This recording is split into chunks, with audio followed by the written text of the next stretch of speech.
Hello friends, स्वागत है आप लोग का एनसीईआरटी जोन में। इसमें हम डिस्कस करेंगे क्लास 12th की हिस्ट्री। तो क्लास 12th की हिस्ट्री के 3 बुक है।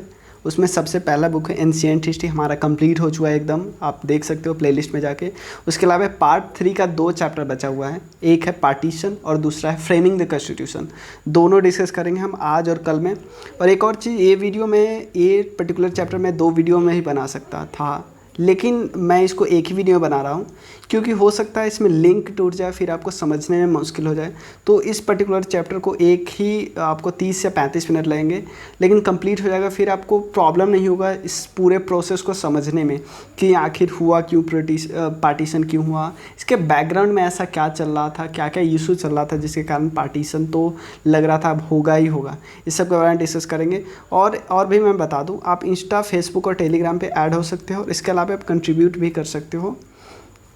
और इंस्टा पे तो आप जुड़ ही जाना, इंस्टाग्राम पे, क्योंकि इससे होता क्या, क्योंकि कुछ स्टूडेंट का क्वेरी आया था कि सर कंप्लीट कर दो भैया आप 2 चैप्टर जो बताया एटलीस्ट मॉडर्न हिस्ट्री का। तो उसके बाद मैं कंप्लीट कर रहा हूँ। उसके बाद मैं कंप्लीट करूँगा मेडाइवल हिस्ट्री वाला बुक। और इसके अलावा 12th का जो ऑलमोस्ट काफ़ी किताब मैं कंप्लीट कर चुका हूँ, जैसे सोशियोलॉजी, पॉलिटिकल साइंस, ज्योग्राफी हो रहा है, अभी चल रहा है। और ये हिस्ट्री कंप्लीट होने के बाद 2 जो सीरीज़ है उसको रीस्टार्ट करेंगे, एक ज्योग्राफी और दूसरा स्टार्ट होगा इकोनॉमिक्स।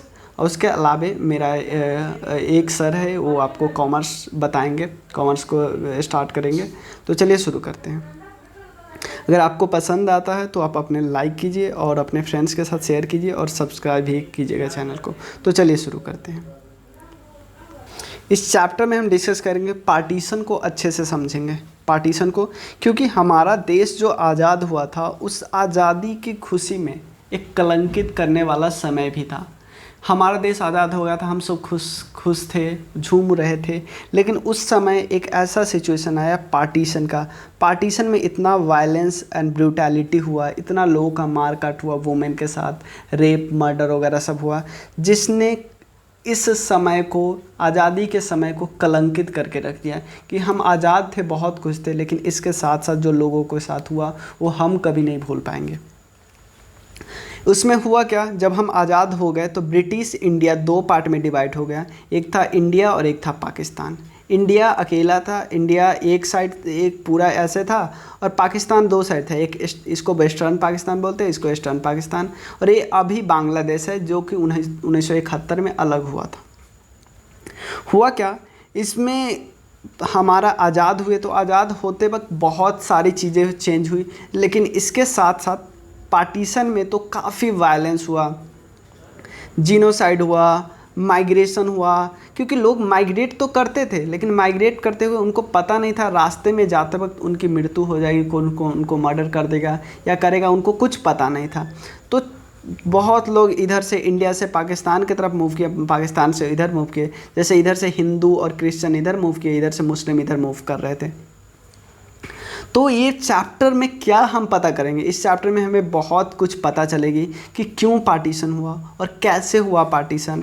और ये सब हम कुछ स्टोरी से पता करेंगे, कुछ इंटरव्यू से पता करेंगे। जैसे कुछ लोग होंगे जिन्होंने पार्टीशन को झेला होगा पार्टीशन को, तो उनके से हम इंटरव्यू लिए होंगे, कोई ना कोई इंटरव्यू लिया होगा, तो सब कुछ बताएगा कि कितना ख़तरनाक समय था, हमें पता ही नहीं होता था कि हम आएंगे वहाँ, घर से तो निकल गए सब कुछ लेके, लेकिन पता नहीं होता था मैं वहाँ पहुँच भी पाऊँगा या नहीं, कि रास्ते में कोई मार देगा, ये सब देखेंगे।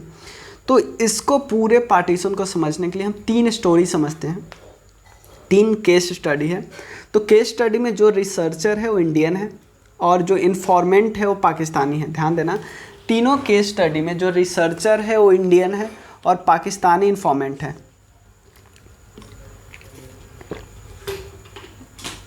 पहला स्टोरी बताया जाता है, किसका स्टोरी है, अब्दुल लतीफ़ बताता है। अब्दुल लतीफ़, सिंपल एक स्टोरी मैं बताता हूँ। लाहौर यूनिवर्सिटी की बात है। मान लो मैं रिसर्चर हूँ, तो मैं अपने मुंह से बताता हूँ ताकि आपको समझ में आ जाएगा। तो लाहौर यूनिवर्सिटी में मैं पढ़ाता था और वहाँ का मैं प्रोफेसर था। तो एक मैं जब भी लाइब्रेरी वगैरह में जाता था तो एक लाइब्रेरियन था जिसका नाम था अब्दुल लतीफ़। मेरी बड़ी हेल्प कर देता था, मेरे लिए फ़ोटो स्टेट करा कर ला देता था या बहुत मेरी हेल्प करता। मैं उससे एक बार पूछा कि भाई हम दोनों अलग अलग देश के हैं, फिर भी तुम मेरी इतनी हेल्प क्यों करता है? तो सिंपल एक लाइन बोला कि बस मैं अपने पापा का कर्जा चुका रहा हूँ, बस मैं अपने पापा का कर्जा चुका रहा हूँ। तो फिर मैं पूछा कि भाई ऐसे कैसे, क्या हुआ जो तुम्हारे पापा का कर्जा चुका रहा है? तो फिर वो बैठ के स्टोरी बताने लगता है। वो बताता है कि मैं जम्मू के एक कस्बे से बिलोंग करता था, लेकिन पार्टीशन के समय क्या हुआ, मेरे सारे रिलेटिव, मेरे सारे फैमिली वालों को मार दिया गया, मैं अकेला बचा था। जब मेरे पापा, सॉरी मैं नहीं, अब्दुल लतीफ़ के पापा, मेरे पापा अकेले बचे थे। तो वो अपने पड़ोसी में एक बूढ़ी औरत थी, उससे हेल्प मांगने गए। बूढ़ी औरत बोली भाई मैं हेल्प तो कर दूंगी, लेकिन जैसे ही हम पकड़े गए तो हम दोनों गए। लेकिन बूढ़ी अम्मा बोली कि फिर भी मैं तुम्हारी कुछ तो मदद करूंगी, चलो मेरे साथ, मेरे पीछे पीछे चलो। वो अब अब्दुल लतीफ़ के पापा उसके पीछे पीछे चले गए। फिर वो एक जगह पहुँचे जहाँ पे लाश रखा हुआ था, बहुत ज़्यादा लाश रखा हुआ था। वहाँ पे अब्दुल लतीफ़ के पापा को रख दिया गया, लेटा दिया गया, और उसके पीछे बहुत सारे 4-5 उसके ऊपर लाश रख दिया गया, जिससे लोगों को पता चला कि हाँ ये भी मरा ही है। मतलब कोई अगर छानबीन करने आए तो उसको पता चला मरे हुए हैं। और उसके बाद बूढ़ी औरत उसे बोल दी थी कि जैसे ही थोड़ा पता चले कि सब सो गया हुआ है, मतलब 12-1 बजे, तुम सीधा सियालकोट की तरफ भाग जाना, मतलब पाकिस्तान की तरफ भाग जाना। और पापा उस समय जैसे ही, फिर कुछ देर बाद पापा पूरी रात ऑलमोस्ट लाश के बीच पड़े रहे। और कुछ देर बाद देखता है कि कुछ लोग टॉर्च जला के आ रहे हैं और देख रहे हैं कोई जिंदा बंदा बचा तो नहीं। फिर आते हैं और सब पे कुछ कुछ वार करते रहते हैं, कहीं पे तलवार मारते रहते हैं कि देखते हैं कोई जिंदा बंदा बचा कि नहीं, जो थोड़ा ही बचा होगा। तो मेरे पापा घर ही पहने थे और उसके जैसे ही कुछ लाइट जली तो उस पे उन्होंने तलवार या बंदूक की नोक से मार दिया। लेकिन उनको लगा कि यार, बाद में पता चला सिर्फ घर ही है, तो वो लोग छोड़ के चले गए। क्योंकि वो लोग मारने के साथ साथ लूटपाट भी तो करते थे, जो पहना हुआ है, कोई ज्वेलरी पहना हुआ है, ऐसे करते थे। और ऐसा इंडिया वाला साइड में नहीं होता था, दोनों साइड में उतना ही इक्वली ट्रीट में हुआ है।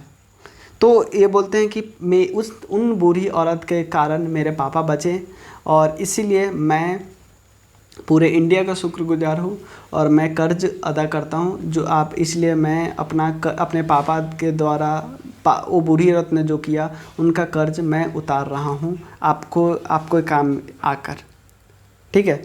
तो सेकेंड स्टोरी बताता है कि मान लो सेकेंड स्टोरी में मैं रिसर्चर हूँ, फिर से मैं एक होटल में गया लाहौर में।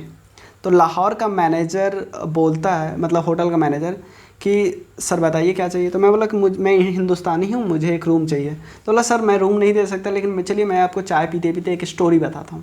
तो फिर वो चला गया मुझे स्टोरी बताने। तो मुझे बताता कि एक समय था जब मैं पाकिस्तानी हाई कमिश्नर, जो इंडिया में है, पाकिस्तानी हाई कमिश्नर हर देश में होता है ऑलमोस्ट, तो पाकिस्तानी हाई कमिश्नर जो इंडिया में है वहाँ पे क्लर्क था।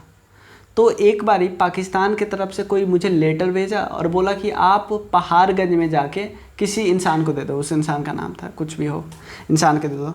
तो फिर मैं गया उसको देने। तो जैसे मैं वहाँ गया तो एक सिख था, वो मुझे देखा और फिर बोला तुम पंजाबी मुसलमान हो, तुम पाकिस्तान से बिलोंग करते हो। मैंने सोचा कि मैं तो गया, अब मुझे तो ये लोग पकड़ के कुछ ना कुछ करेंगे। लेकिन वो आके सीधे मुझसे गले लगा लिया, बहुत खुश हुआ कि यार कितने दिन हो गए कि कोई पंजाबी मुसलमान को देखा ही नहीं, इतना खुश हुआ। ये स्टोरी एक बताता है। तो इससे पता चलता है कि लोग अभी भी, उस समय का सिचुएशन ख़राब था, लोग ख़राब नहीं थे। इससे यही पता चलता ना कि उस समय का सिचुएशन ऐसा नैरेटिव क्रिएट किया गया था जो पॉलिटिशियन वगैरह के द्वारा है, और भी जो भी हो, मैं नहीं अंदर जाना चाहता, कि लोग खून खराबे पे उतर गए जो उनके पड़ोसी थे। तो हम लोग एक लेवल के बाद उन पर्टिकुलर, गलती तो है क्योंकि वो किया तो गलती है, लेकिन ऐसा सिचुएशन क्रिएट किया था कि लोग मारने काटने पे उतारी हो गए थे। लोगों को लग रहा था मैं नहीं मारूंगा तो वो लोग तो हमारे आदमी को मार के ही भेजेंगे ना। ये हुआ। थर्ड स्टोरी बताता है कि थर्ड स्टोरी में मान लो मैं रिसर्चर हूँ, मैं थर्ड स्टोरी की बात करता हूँ कि मैं जाता था एक कहीं बैठने जाता था। जैसे मैं एक रिसर्चर हूँ, मतलब मैं हिंदुस्तानी हूँ और मैं एक स्टूडेंट हूँ। मैं हिंदुस्तानी हूँ, जॉब कर रहा हूँ कहीं पे। तो मैं जैसे ही जाता था तो एक आदमी मेरे से बार बार बोलता था कि आप पूरी पढ़ाई कंप्लीट करके फिर अपने वतन आ जाइएगा और अपने वतन के सेवा में लगाइएगा। क्योंकि उसको लगता था ये पाकिस्तानी है लेकिन किसी और देश में पढ़ रहा है, इसलिए इसका थोड़ा ड्रेसिंग सेंस थोड़ा अलग है। तो एक दिन जैसे ही मैंने बताया कि मैं पाकिस्तानी नहीं हूँ, मैं इंडियन हूँ, तो वो मेरे से दूर भागने लगा, बोले कि तुम लोग कभी हमारे हो ही नहीं सकते। तो ये तीनों स्टोरी से हमें पता चला, कुछ कुछ पार्टीशन की यादें क्लियर हुई। तो अब चलते हैं कि एक कुछ टॉपिक है जिसमें हम पार्टीशन या होलोकास्ट का मतलब होता है नरसंहार। क्या सिंपल पार्टीशन था? पार्टीशन सिंपल होता तो कोई मरता कुटता तो नहीं, लेकिन होलोकास्ट का मतलब इतना ज़्यादा नरसंहार हुआ, तो हम इसे पार्टीशन कहें या होलोकास्ट, ये मैं आप पे छोड़ता हूँ। मैं बस स्टोरी बताता कि हुआ क्या। तो इसमें लगभग 15 मिलियन मतलब 1.5 करोड़ लोग एक जगह से दूसरे जगह गए, मतलब इंडिया से पाकिस्तान गए, पाकिस्तान से इंडिया, ठीक है। इसमें से लोग क्या हो रहे थे, होमलेस हो रहे थे, कुछ ही समय में अपना घर छोड़ना पड़ रहा था, अपनी प्रॉपर्टी छोड़ रहे थे, और सब कुछ हो रहे थे, इवन मूवेबल इमूवेबल प्रॉपर्टी सब कुछ हो रही, इवन रिलेटिव फ्रेंड्स सबको छोड़ के जाना पड़ रहा था उसको। इवन उनकी कल्चर वगैरह सब कुछ ख़त्म हो रहा था। तो क्या हम इस पार्टीशन को जर्मनी के होलोकास्ट से जोड़े? भाई जोड़ भी सकते लेकिन नहीं भी जोड़ेंगे, क्योंकि जर्मनी में जो होलोकास्ट हुआ था वो स्टेट ड्रिवन था, कि मतलब स्टेट भी बोलता था, जैसे मान लो स्टेट ही बोलता था कि दूसरे कम्युनिटी के लोग हैं उसको मार के भगाओ, वो प्योर नहीं है।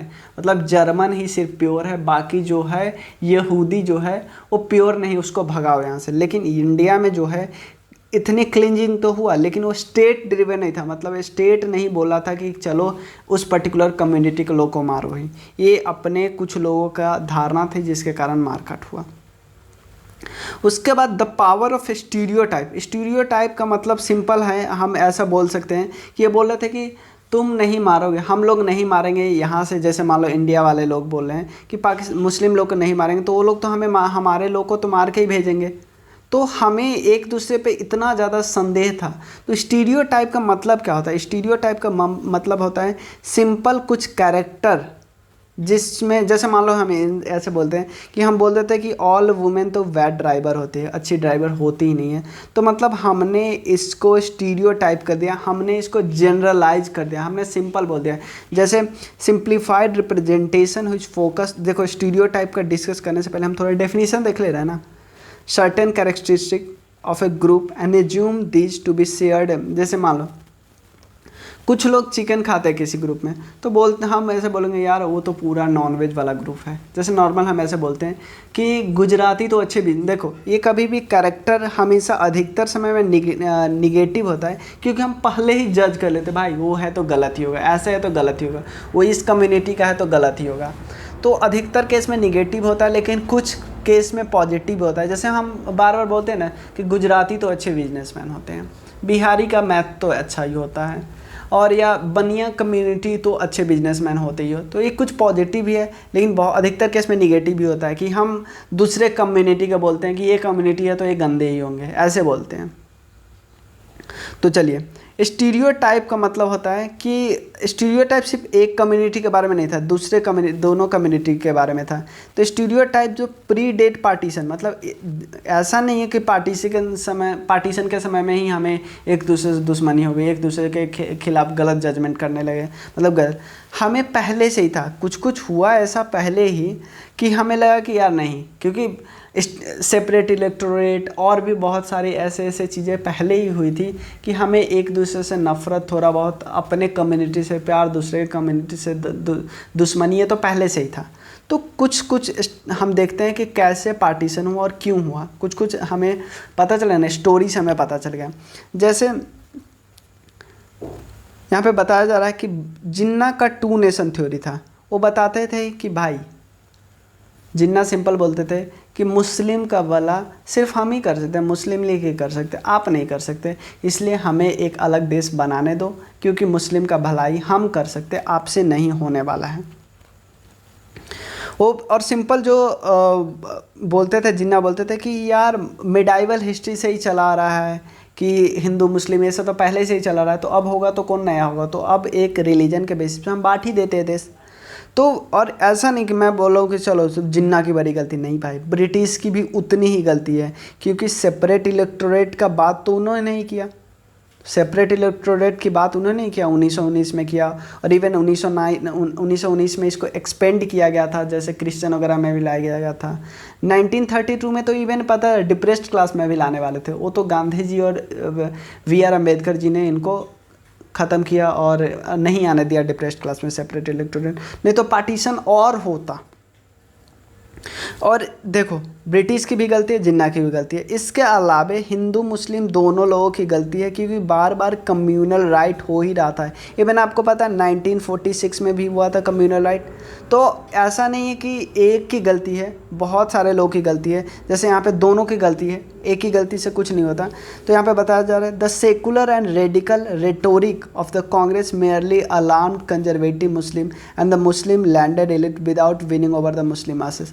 देखो सिंपल है, दोनों का, जैसे कांग्रेस था बहुत सेकुलर, अपने आप को बनता था, बहुत सेकुलर था, मुस्लिम को भी पसंद नहीं था, मुस्लिम को रहता था कि चलो तुम अपने धर्म का मानो, हम अपने धर्म का माने। इवन कुछ मुस्लिम को ये भी प्रॉब्लम होता था कि जब हम मस्जिद में हम अल्लाह अकबर करते रहते हैं, मतलब जो भी होता है उनका अजान पढ़ते रहते हैं, उस समय तुम म्यूजिक चला देते हो, क्योंकि ये भी प्रॉब्लम था। क्योंकि पहले हिंदू लोगों को प्रॉब्लम था कि तुम्हारे अजान से हमें प्रॉब्लम होता है, तो हम उस समय म्यूजिक चला देंगे तुम्हारे आसपास, ताकि वो किसी को समझ में सुनाई नहीं दे।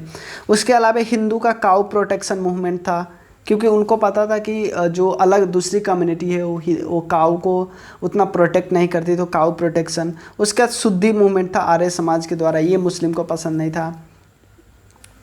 उसके बाद Hindu angered by the rapid spread of, जैसे जो मुस्लिम अपना प्रोपेगेंडा फैलाते हैं, अपना ऑर्गेनाइजेशन बनाते हैं, मुस्लिम मतलब कम्युनिटी के बेसिस पे ऑर्गेनाइजेशन बनाते हैं, ये सब पसंद नहीं था हिंदू को। तो आप देख रहे हो कि इसमें गलती दोनों लोगों की है, दोनों कम्युनिटी की गलती है काफ़ी हद तक। उसका कम्यूनल राइट जब भी होता था ना, कम्यूनल राइट मतलब हिंदू मुस्लिम में लड़ाई हुआ, ये इससे वायलेंस होता था, और दोनों कम्युनिटी के बीच जो गैप है वो इंक्रीज ही हो रहा था, दोनों कम्युनिटी के बीच गैप इंक्रीज हो रहा था। इस बीच क्या होता है, एक बीच पाकिस्तान रिजोल्यूशन होती है। जैसे यहाँ पे चलो जिन्ना की टू नेशन थ्योरी है, लेकिन इस समय जिन्ना एकदम मांग नहीं कर रहा था कि चलो मुझे तो चाहिए ही चाहिए अलग देश, ये बस चाह रहा था कि मुस्लिम का भलाई हो, मुस्लिम को जब भी चुनाव हो तो मुस्लिम को स्पेशल प्रोटेक्शन मिले, स्पेशल रिजर्वेशन मिले, शुरू में यही बात करता था। उसके बाद ब्रिटिश की जो पॉलिसी थी उसी ने इनिशिएट किया, ध्यान देना, ब्रिटिश की पॉलिसी ने ही इनिशिएट किया हिंदू मुस्लिम इंडिया पाकिस्तान जैसी बातों के। उसके बाद दोनों देश में, दोनों कम्युनिटी के बीच जो अलगाव था वो यहाँ पे देखने को मिला अलग अलग मूवमेंट के रूप में। उसके बाद पाकिस्तान रिजोल्यूशन हुआ कि अब तो उनको चाहिए ऑटोनॉमी। सिंपल, पाकिस्तान रिजोल्यूशन हुआ 1940 के। पाकिस्तान रिजोल्यूशन कौन किया? मुस्लिम लीग ने किया। उन्होंने बोला कि भाई अब तो मुझे ऑटोनॉमी चाहिए। कहाँ ऑटोनॉमी चाहिए? मुस्लिम मेजॉरिटी एरिया, मतलब जो सिंध वाला एरिया था, बंगाल वाला एरिया था, यहाँ हमें चाहिए मेजॉरिटी। तो आप बोलोगे कि यार इतना जो कम्यूनल मूवमेंट हुआ, कम्यूनल मूवमेंट हम समझते हैं क्या होगा, लेकिन इतना जो कम्यूनल मूवमेंट हुआ उसी के कारण पार्टीशन हुआ। नहीं भाई, हम ऐसे डायरेक्टली नहीं बोल सकते। सिंपल कम्यूनल टेंशन के कारण पार्टीशन नहीं होगा। क्लियर? सिंपल कम्यूनल टेंशन के बाद पार्टीशन नहीं होगा। जैसे एक मूवी आई थी, उसने बताया था कम्यूनल डिस्कॉर्ड हैपन इवन 1947। उन्हें बोलता है कि कम्यूनल टेंशन तो 1947 से पहले भी था, पार्टीशन क्यों नहीं हुआ उस समय? पार्टीशन अभी हुआ तो इसका मतलब सिर्फ एक कम्यूनल वाला जिम्मेदार नहीं था। तो अब जो कम्यूनल बोले उसका मतलब क्या है? सिंपल है, कम्यूनलिज्म एक ऐसी आइडियोलॉजी होती है, ऐसी पॉलिटिक्स होती है जो बोलते हैं कि हम सब कम्युनिटी एक है। मतलब वो बोलती है, जैसे मान लो कम्युनलिज्म बोलेंगे कि हिंदू हिंदू एक है, मुस्लिम मुस्लिम एक है, और हम हिंदू सुपीरियर है, तुम इन्फीरियर हो। ये भी सेम बात बोलेंगे कि हम सुपीरियर हो, तू इन्फीरियर है। तो communalism refers to a politics जो बोलता है कि यूनिफाई करता है एक कम्युनिटी को और इवन रिलीजियस आइडेंटिटी को। मतलब आप एक हिंदू रिलीजन को मानते हो, एक आइडेंटिटी को मानते हो, तो हम सब बराबर है, और चीज़ को छोड़ो। मतलब ये सिंपल बोलते हैं, तुम धनी हो मैं गरीब हूँ, कोई फ़र्क नहीं पड़ता, हम सब हिंदू है यानी एक है। अब दूसरा बोले कि मैं गरीब हूँ, मैं कुछ भी हूँ, मैं धनी हूँ, कोई फ़र्क नहीं पड़ता, हम सब मुस्लिम है, इसका मतलब हम सब एक है। लेकिन जो कम्युनलिज्म ने और ज़्यादा नुकसान किया पुअर पीपल को, क्योंकि और अभी तक ऐसा हो रहा है, जैसे अभी तक ऐसा होता है जब भी हमें लगता है कि देश में कुछ ऐसा वैसा हो रहा है। जैसे देश में कुछ लोग जॉब की मांग कर रहे हैं, कुछ लोग एम्प्लॉयमेंट तो मान लिया, कुछ लोग अच्छे रोड की मांग कर रहे हैं, और भी चीज़ें की मांग कर रहे हैं। तो उस समय जो पॉलिटिकल पार्टी होती है या देश की सरकार होती है, वो क्या करती है, कम्युनलिज्म की भावना ले आती है या नेशनलिज्म की भावना ले आती है। क्यों? जैसे नेशनलिज्म की भावना होगी, पूरा देश इकट्ठा हो जाएगा दूसरे देश के खिलाफ में। चाइना भी यही कर रहा है अभी। चाइना में भी बहुत सारा प्रॉब्लम, इवन हांगकांग का प्रॉब्लम है, तिब्बत का प्रॉब्लम है, इतना सारा प्रॉब्लम है, जिनजियांग रीजन का प्रॉब्लम है। तो चाइना ने पूरे अपने देश के लोगों को मन भटकाने के लिए, दिमाग भटकाने के लिए, क्योंकि और इवन कोरोना का प्रॉब्लम है, तो देश उसका बोलेगा ना कि भाई सारा प्रॉब्लम सॉल्व करो, सारा प्रॉब्लम से सॉल्व नहीं हो रहा। तो उसने सब प्रॉब्लम को एक नेशनलिज्म की हवा दे दी। उसने लद्दाख वाले रीजन पे, थोड़ा डिस्प्यूटेड एरिया पे कब्जा करके इधर उधर करने लगा, जिससे उसका सब लोग का दिमाग जो है बट जाए। मतलब जो लोग मांग कर रहे थे कि कोरोना प्रॉब्लम ठीक करो, हांगकांग प्रॉब्लम ठीक करो, ये सब ठीक करो, तो उनका दिमाग बढ़ जाए, वो अब मांग ना करें। तो यही होता है। इवन नेपाल में भी जो प्रधानमंत्री है अभी ओली करके, उनका भी पोजीशन थोड़ा ख़राब है। तो उन्होंने भी यही किया, उन्होंने जो हमारे रीजन था उनको अपना बताने लगा। तो ये सब होता ही, अभी भी होता है।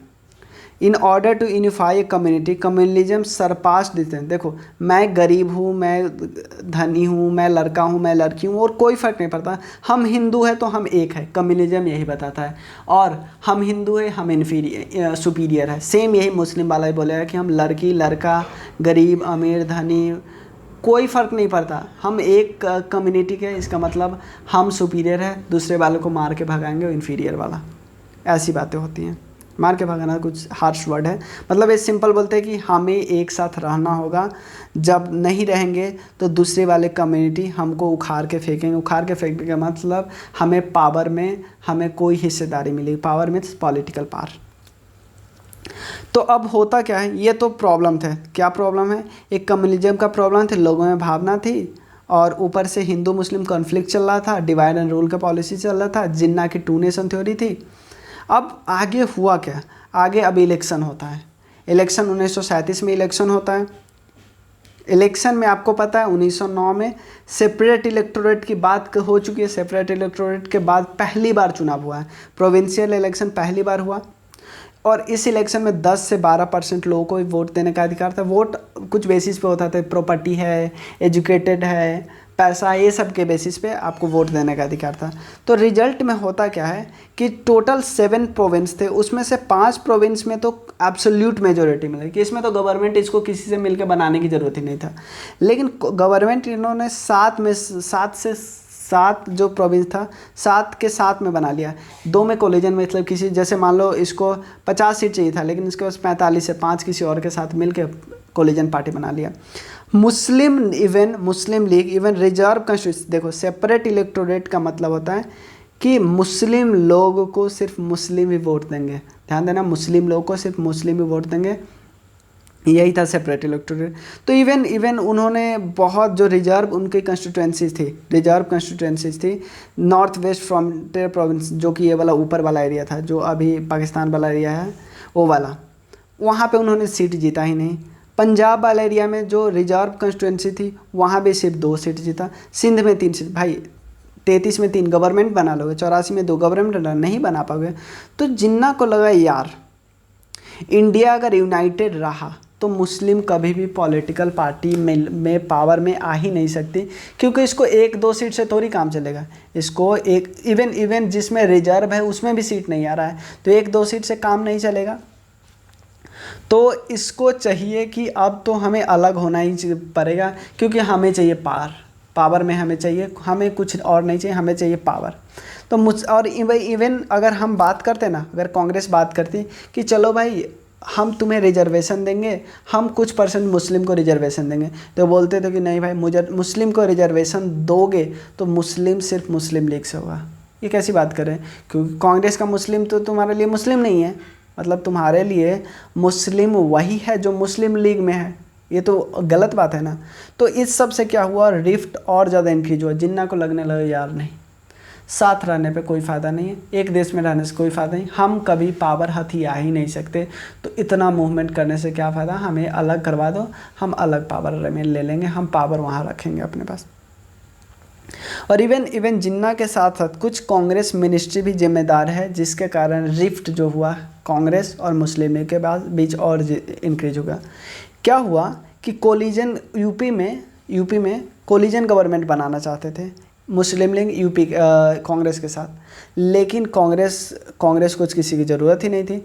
तो यहाँ पे मुस्लिम लीग को बुरा लगा। मुस्लिम लीग देखो इसमें से क्या था, एक तो लैंडलॉर्ड को सपोर्ट करते थे, दूसरा बोलते थे कि लैंडलॉर्ड को एबॉलिश करो। भाई यहाँ पे तो रिफ्ट आएगी नहीं। एक चाहते थे कि लैंडलॉर्डिज्म होना चाहिए, मतलब एक इंसान के पास बहुत ज़्यादा ज़मीन होना चाहिए, और कुछ लोग चाहते थे कि दूसरा लीग चाहता था कि चलो इसको एबॉलिश करके हटाओ। और तो यहाँ पे हुआ क्या, मुस्लिम लीग बार बार मुस्लिम चिल्ला रहे थे। तो अब कांग्रेस को लगा यार नहीं, हमें कुछ ऐसा प्रोग्राम चलाना चाहिए जिससे मुस्लिम लीग से ज़्यादा कांग्रेस पर भरोसा होगा। तो उसने मास कांटेक्ट प्रोग्राम चलाया, मुस्लिम मास कांटेक्ट प्रोग्राम, जहाँ पे जा के बात करते थे, लोगों से बात करते थे कि हम ज़्यादा बेटर हैं, हम ज़्यादा अच्छे से गवर्नमेंट चला सकते हैं, हम आपके लिए ज़्यादा भलाई का काम कर सकते हैं। लेकिन इससे कुछ फ़ायदा हुआ नहीं। उसके बाद मौलाना आज़ाद, उन्होंने 1937 में बोला क्योंकि कोई कांग्रेस मैन अगर लीग ज्वाइन नहीं कर सकता, लेकिन मतलब लीग एक मुस्लिम पार्टी थी ना, कि कंप्लीट पार्टी थी, रिलीजियस पार्टी थी, तो बोलते थे कि जब कोई कांग्रेस मैन मुस्लिम लीग ज्वाइन नहीं कर सकता तो कांग्रेस मैन हिंदू महासभा क्यों ज्वाइन करता था, क्योंकि ये भी तो रिलीजियस है, हिंदू पार्टी का है। तो बोलते थे कि अगर भाई अपने आप को सेकुलर मानते हो तो ना हिंदू महासभा में को ज्वाइन करो, ना मुस्लिम लीग को ज्वाइन करो, नहीं करो ज्वाइन। तो 1938 में होता है कांग्रेस वर्किंग कमेटी के बता दिया कि कोई भी मेंबर, कांग्रेस वर्किंग कमेटी का कोई भी मेंबर हिंदू महासभा का मेंबर नहीं होगा, क्योंकि बोलेगा भाई हम लोग सेकुलर हैं, हम ना हिंदू में ज्वाइन करेंगे ना मुस्लिम में ज्वाइन करेंगे। तो ये पीरियड वो वाला पीरियड था, समय था जब हिंदू महासभा और आरएसएस स्ट्रेंथ पा रहा था, ऊपर जा रहा था। अब हुआ क्या, देखो क्या क्या हमने डिस्कस कर लिया इस टॉपिक में हमने डिस्कस कर लिया कि कैसे पार्टीशन हुआ। तो पहले हमने देख लिया है कि धीरे धीरे हमारा प्रॉब्लम और इंक्रीज होता गया। उसके बाद कम्युनलिज्म के बारे में डिस्कस किया। उसके बाद प्रोविंशियल इलेक्शन हुआ। उसके बाद होता है पाकिस्तान रिजोल्यूशन आता है। पाकिस्तान रिजोल्यूशन में क्या होता है कि ये पाकिस्तान बनाने की जो डिमांड थी उसको फॉर्मली रूप से फॉर्मलाइज कर लिया जाता है कि भाई अब लिख दिया गया, कहीं पॉइंट लिख दिया गया, अब वो लोग बोल दिया कि हमें तो अब अलग देश ही चाहिए। तो एक बंदा था जिसका नाम था, पंजाबी मुस्लिम स्टूडेंट था कैम्ब्रिज यूनिवर्सिटी में, उसमें उसका नाम था चौधरी अहमद अली। उसने एक पैम्पलेट तैयार किया था 1933-35 में।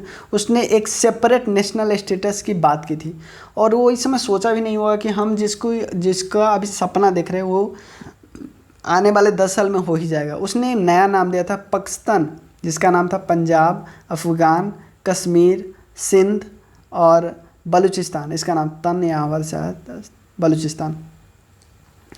तो इन्होंने नाम दिया। तो यहाँ पे बता, इवन रहमत अली के अलावा किसी और ने सीरियसली ही नहीं लिया था इस समय में। इवन लीग के भी किसी मेंबर ने नहीं लिया था कि ये इस बच्चे का जो ड्रीम था वो एक दिन फुलफिल होगा। उसके बाद क्या हुआ, पाकिस्तान मांग करने लगा gradually. League move A resolution demanding A measure of autonomy, मतलब एकदम कंप्लीट ऑटोनॉमी मांग लिया कि यहाँ तो हम ही रहेंगे और कोई नहीं।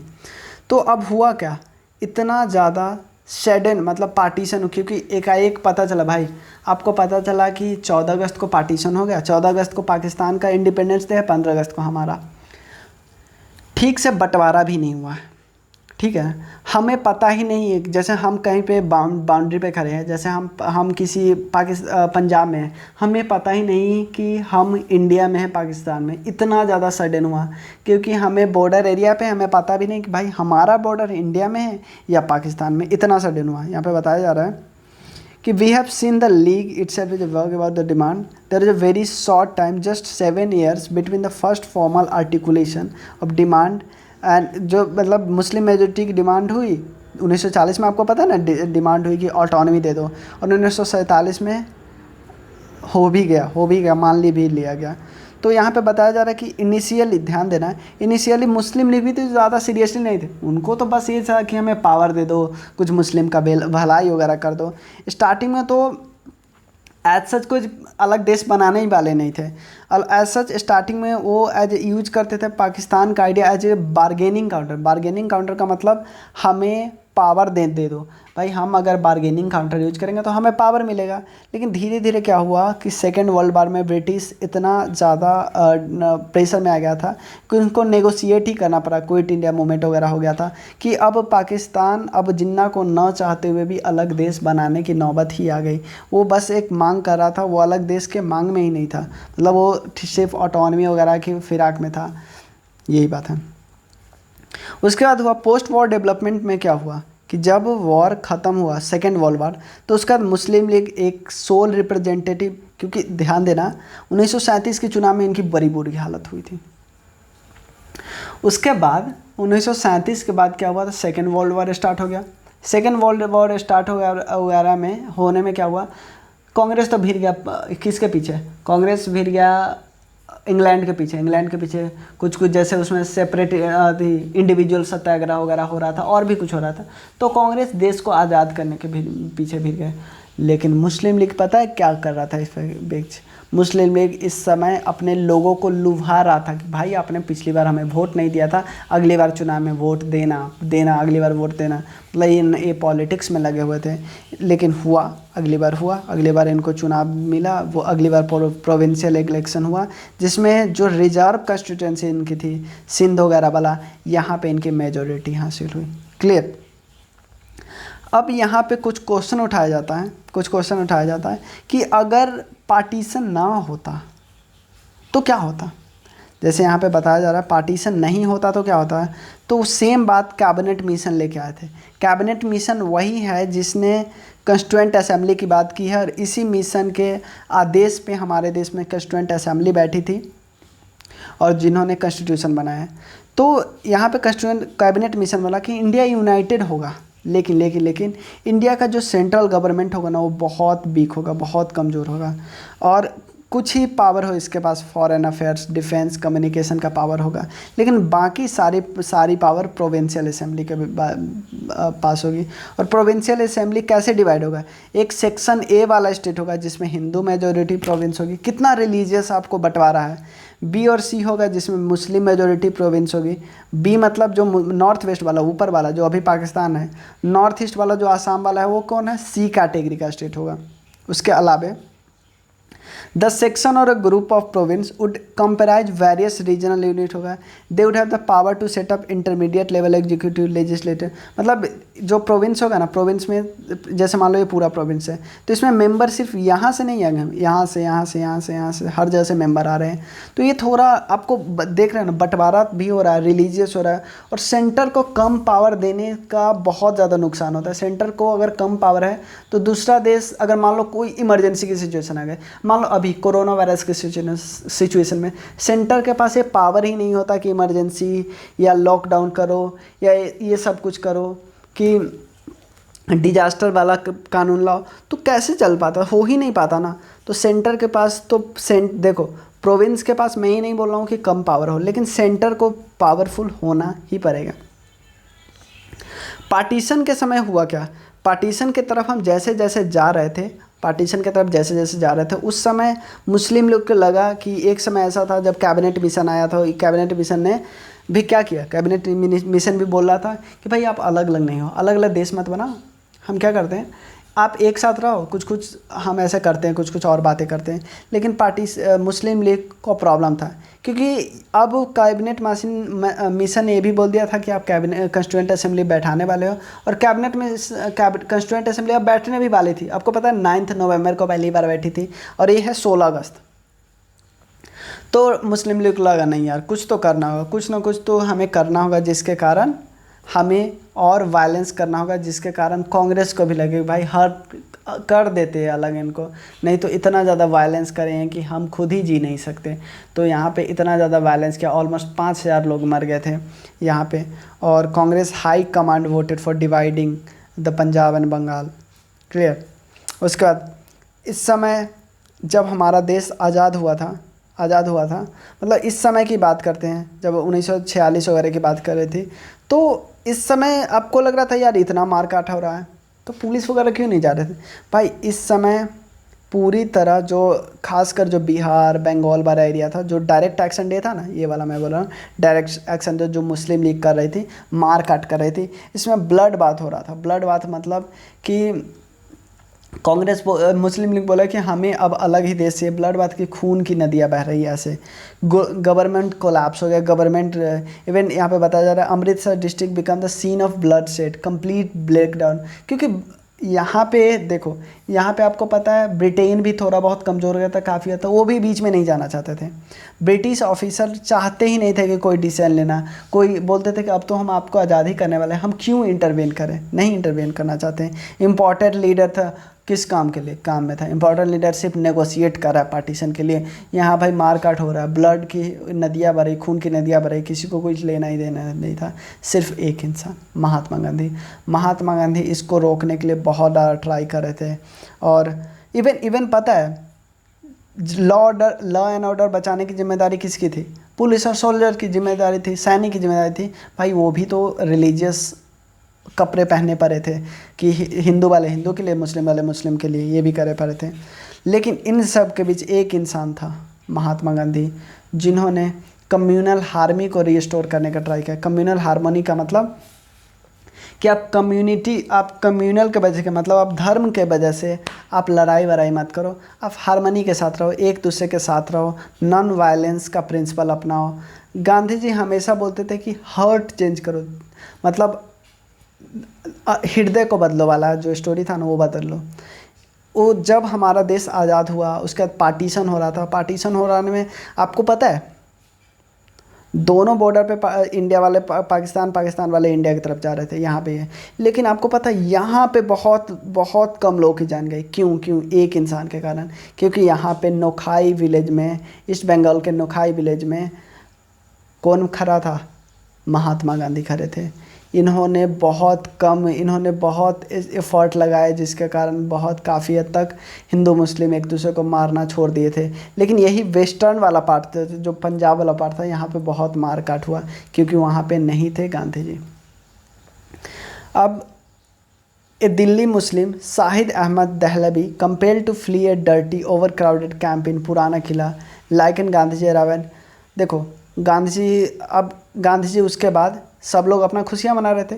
उसके बाद गांधी जी कुछ लोगों का भरोसा जीतने के लिए, कुछ लोगों के लिए कि ये सब आप गलत है, ये सब आप मत करो, ये डर्टी गेम मत खेलो, कम्युनल पॉलिटिक्स मत खेलो, गांधी जी ये बोलने गए दिल्ली में। लेकिन गांधी जी दिल्ली में जब भाषण दे रहे थे, तो वहाँ पे देखते हैं कि यहाँ पे जो चांदनी चौक वाला एरिया है, वहाँ पे कोई मुस्लिम है ही नहीं। गांधी जी बोलते हैं, कब गए थे गांधी जी? ये गए थे गांधी जी गुरु नानक जब साहब का बर्थडे था ना, वहाँ पर गांधी जी एड्रेस करने गए सिख को गुरुद्वारा सिंह में।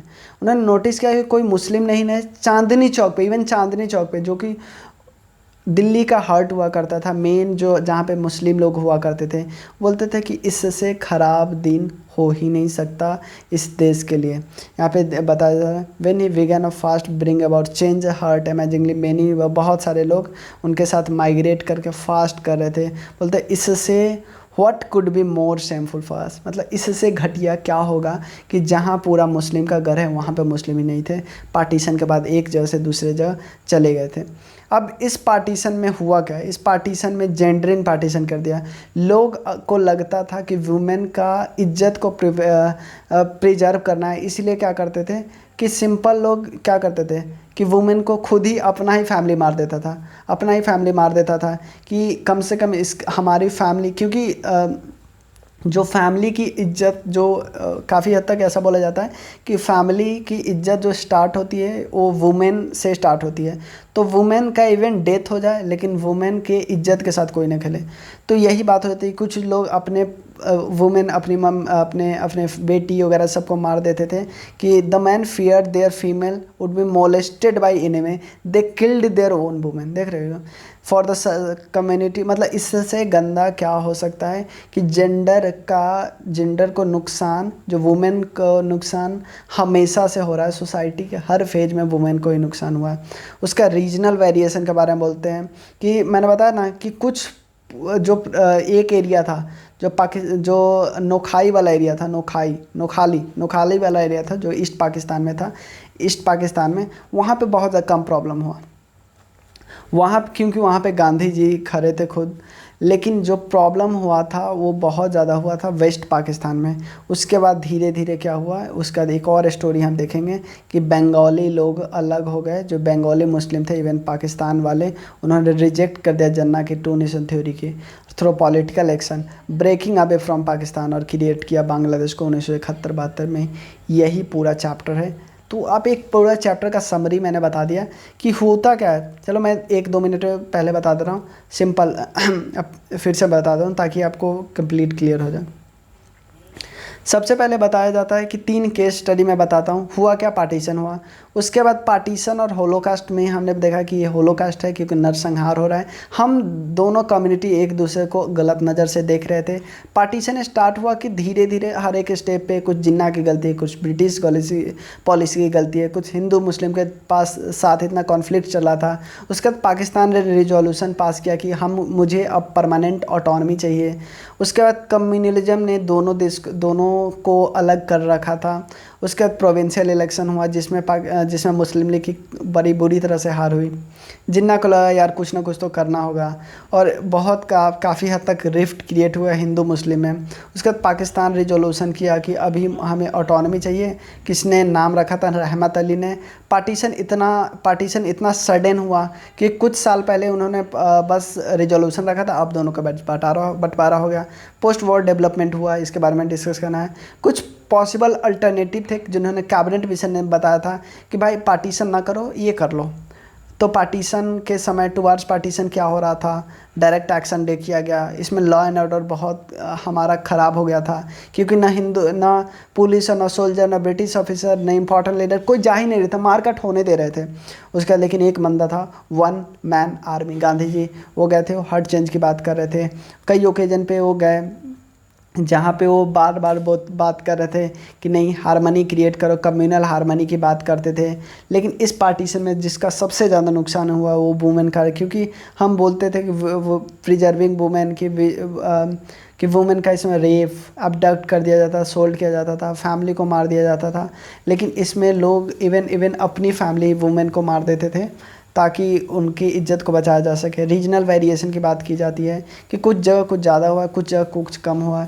इवन जो ईस्टर्न पाकिस्तान था वहाँ पे गांधी जी खुद खड़े थे तो उतना ज़्यादा नहीं हुआ था, लेकिन वेस्टर्न पाकिस्तान में कुछ ज़्यादा हुआ था। यहाँ पे बताया जाता near total displacement of Hindu and Sikh eastward into India from West Pakistan, मतलब हिंदू सिख इधर से इंडिया की तरफ आ रहे थे, मुस्लिम इधर से उधर जा रहे थे।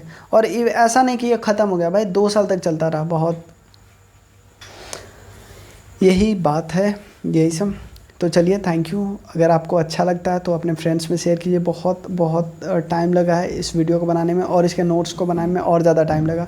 तो अगर आपको नोट्स चाहिए तो आप बता देना, बस आप अगर कंट्रीब्यूट कर सकते हो तो करना। अगर अच्छा लगे वीडियो तो लोगों के पास अपने फ्रेंड्स के साथ पहुंचाना। और एक कल वीडियो आ जाएगा आपके पास कॉन्स्टिट्यूशन को फ्रेम करने वाला।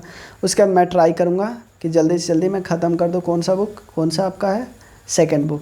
तो चलिए, थैंक यू सो मच। यही है, थैंक यू सो मच।